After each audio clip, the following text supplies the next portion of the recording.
L'île de Pâques est Rapa Nui, son nom polynésien. C'est le morceau de terre le plus isolé de la planète.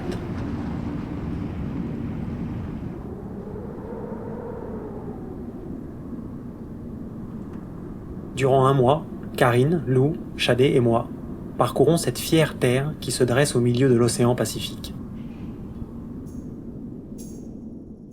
Si les eaux, souvent tumultueuses qui l'entourent, s'avèrent être un terrain de jeu idéal pour la pratique de nos sports de prédilection, c'est l'île tout entière qui s'ouvre à nous comme une source de savoir hors du commun.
La pollution des océans par le plastique est la préoccupation première de la Race for Water.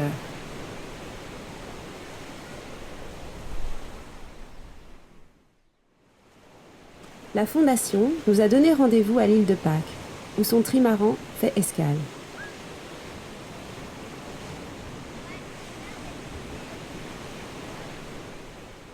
J'ai toujours été en plein dans les problèmes et c'est pour ça que j'ai tapé de containers, voilà. Donc, j'ai toujours dit que je voyais du plastique, moi tu vois des fûts de 300 litres de pétrole qui flottent, pas vide mais puis t'en croises tout à coup la journée tu vas en croiser 10, 15, 20. Les mecs ils foutent tout par-dessus bord, il y a aussi tous ces cargos, Ce que j'espère c'est que voilà, ils prennent conscience que en 30 ans, ce qu'on a foutu en l'air, c'est une catastrophe. Il existe sur Terre, ou plutôt sur mer, 5 gyres de plastique. Ce sont d'immenses tourbillons au sein desquels les déchets plastiques se regroupent pour former de gigantesques zones de pollution diffuse. La Race for Water Odyssey a pour objectif d'en faire le tour, en un an, afin de réaliser le premier état des lieux global de la pollution des océans par les plastiques. Pour cela, l'expédition s'arrête sur des îles situées au cœur de ces gyres. Elles agissent comme une sorte de barrage naturel au transport des déchets. C'est ce que fait l'île de Pâques, au milieu du deuxième plus grand vortex de déchets. Tu vois, elle a choisi cet endroit-là, parce qu'il y a tous les petits bouts de plastique. Ok. Alors, ce qu'on va faire maintenant, on va le délimiter avec ça. Là, ça c'est la profondeur à laquelle on va devoir prendre nos mesures. Ça fait 10 cm par 50 cm de long. J'enlève ce caillou. Non, attends. D'abord, on va faire. Ça c'est la surface qu'on va maintenant analyser. Okay. Et puis je vais aller chercher le reste. Tu vois, après, ce que tu peux déjà commencer à faire. C'est pour ça que j'ai pris mes lunettes. Ouais. Et je vais te donner un petit bocal. Puis tu peux déjà enlever ceux que tu vois comme ça. Comme ça, tu mets le sable là-dedans. Voilà. Puis tu poses ça sur pour faire des... sur l'eau, le sable va couler et puis tu récupères le gros. Voilà. Et puis après ta fille elle a un tamis qui est plus fin, alors après elle peut repasser avec le tamis plus fin pour les cailloux, donc tu remets sur le côté. Ouais, exactement, les cailloux sur le côté, tu sors le plastique et une fois que tu as récupéré le plastique, voilà. Okay.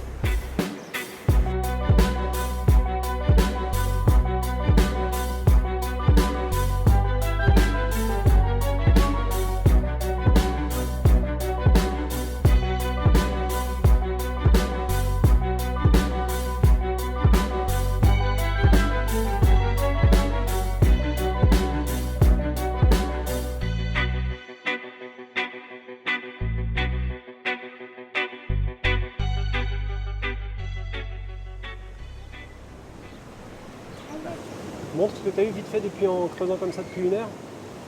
Alors en 1 heure sur une surface de 50 cm², et là je pense qu'on a fait à peu près 30% de la surface.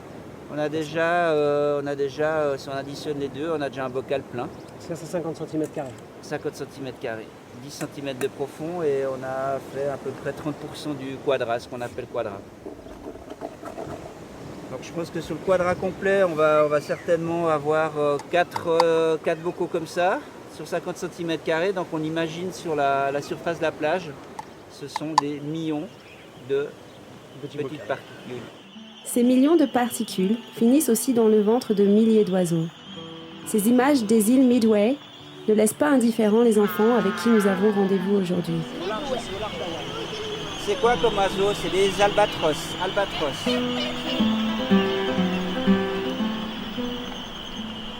C'est une île, il n'y a que des oiseaux qui habitent sur l'île.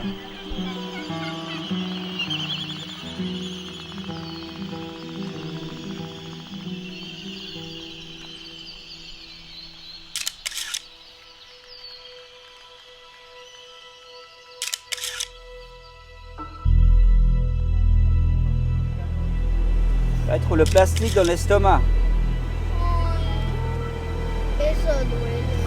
Regardez, tout plein de plastique partout. Manger le plastique. No, no le duele. Cuando le sacan el plástico se quema.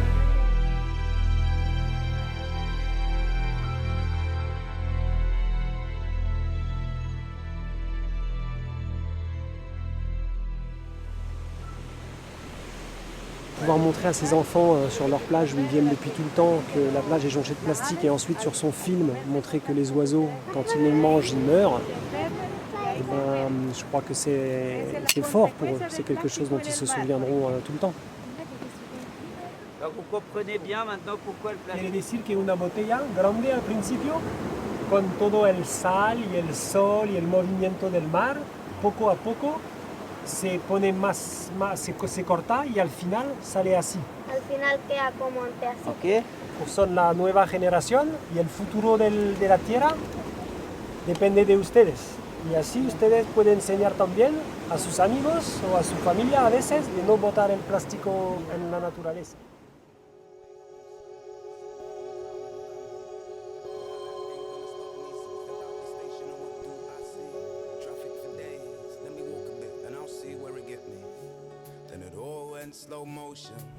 Ouais, c'est pas tous les jours que je me mets à l'eau dans un cadre comme ça. Mais là, je suis protégé par les moailles, alors tout va bien.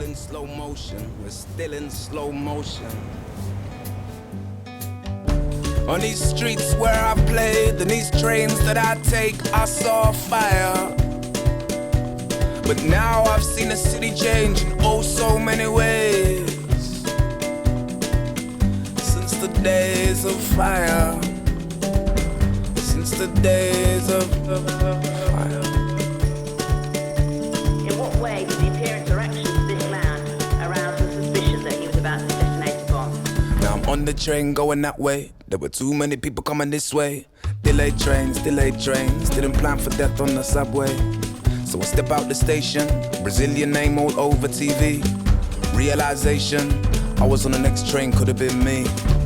Then it all went slow motion.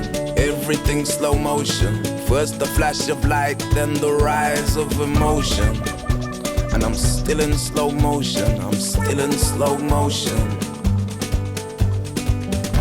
On these streets where I played, and these trains that I take, I saw fire. On these streets where I played, and these trains that I take, I saw fire. But now I've seen the city change in oh so many ways. Since the days of fire. Since the days of fire. One day going that way, one day going this way. Those summer days, that crazy face like a jackknife car on the highway. Just two mad situations, fire on the news, fire on TV. A bus, a train station, the crossfire sights of destiny.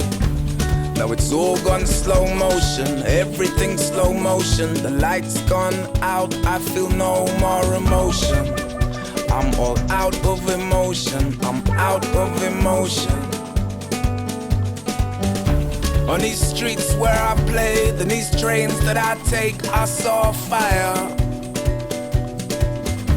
On these streets where I played, and these trains that I take, I saw fire. But now I've seen the city change in oh so many ways. Since the days of fire, since the days of fire. Ce que les Polynésiens appellent le mana, à savoir la force, l'énergie, se trouve partout ici. L'île respire ce mana. Ses habitants, leur histoire, les moai, la terre et la mer en sont l'illustration permanente.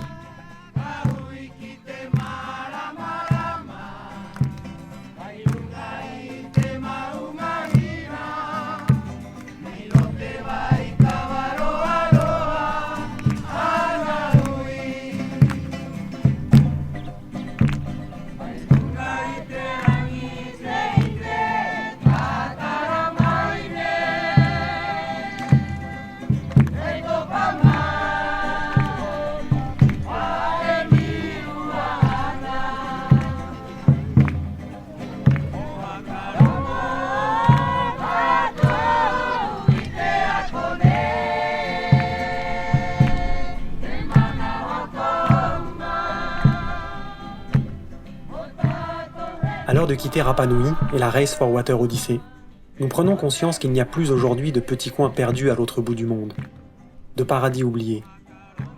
On a beau être sur le lieu le plus isolé de la planète, on n'échappe pas à ces déchets. On a beau être loin du reste du monde, celui-ci se charge de nous rappeler que la mondialisation est aussi celle de la pollution.